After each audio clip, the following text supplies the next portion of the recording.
Pro boxing fans here in Manchester with Spencer Oliver. Another disappointment in boxing. Fury Usyk seemed like it's off, but Frank was on TalkSport yesterday saying they're trying to resurrect it. Rematch clauses are there, and they're saying, look, they're going to try to offer Usyk what he got for the Joshua fight, which may be a 50-50. Do you think this can get resurrected? I spoke to Frank yesterday morning at 7:41.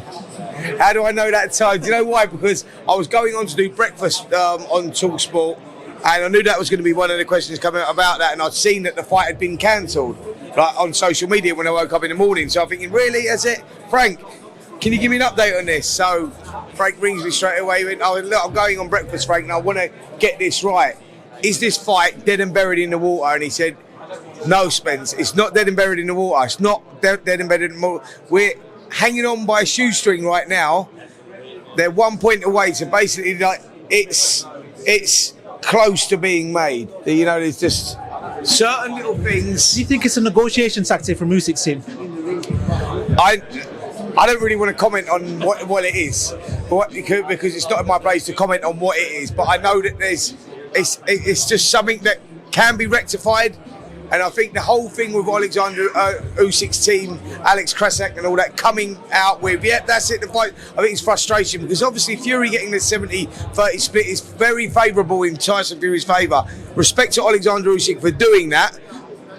And then obviously with rematch clauses and everything else, Tyson Fury's just trying to push the boat, and that maybe, you know, the public perception may be getting a little bit pissed off with that, but he's pushing the back saying, listen, I'm the A side, mate. I want, and I think the Usyk's team have gone, basically, fuck off, we're stopping here, we're not going no more. So look, let's see if it can still be made. Look, there's been no official announcement as of yet saying this fight is off, so I'm still hopeful. Let's see what happens. We want the undisputed, man. We had one since like 1999. Evander Holyfield and Lennox Lewis.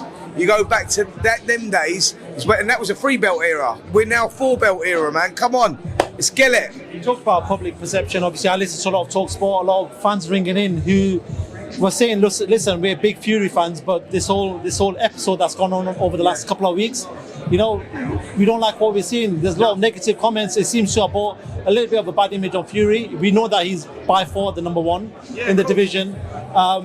Do you wish that things had gone a little bit better? Because obviously Fury's... Absolutely, of course I do. I think give Usyk a fair whip at it. He's got the 3 belts. You know, he's got 2 good victories over Anthony Joshua.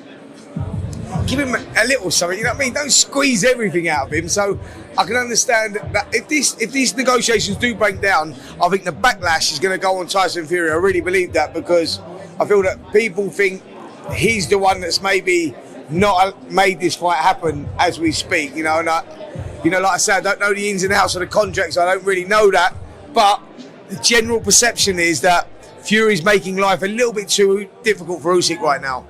Final one on this. Froch said that Tyson Fury is a walking contradiction. He was willing to fight AJ for free, but now he wants 70-30 for Usyk. But what do you make of Cole's comments? Cole's looking for a shot at Tyson Fury, it sounds like. Yeah, the Cobra will fight anyone, you know that, don't you? So yeah, what do I make of that? Cole, stop it, mate. You want to come out of retirement. Yeah, listen, you haven't put on enough weight to box Tyson Fury, mate. So, keep them comments down, mate. Now, this is Cole being Cole, man. Cole speaks his mind, and I respect that about Cole Froch. He's a guy that speaks his mind, man. He don't just say things to be controversial. He says what he believes, and that's it, and that makes a good pundit, man, and I respect that.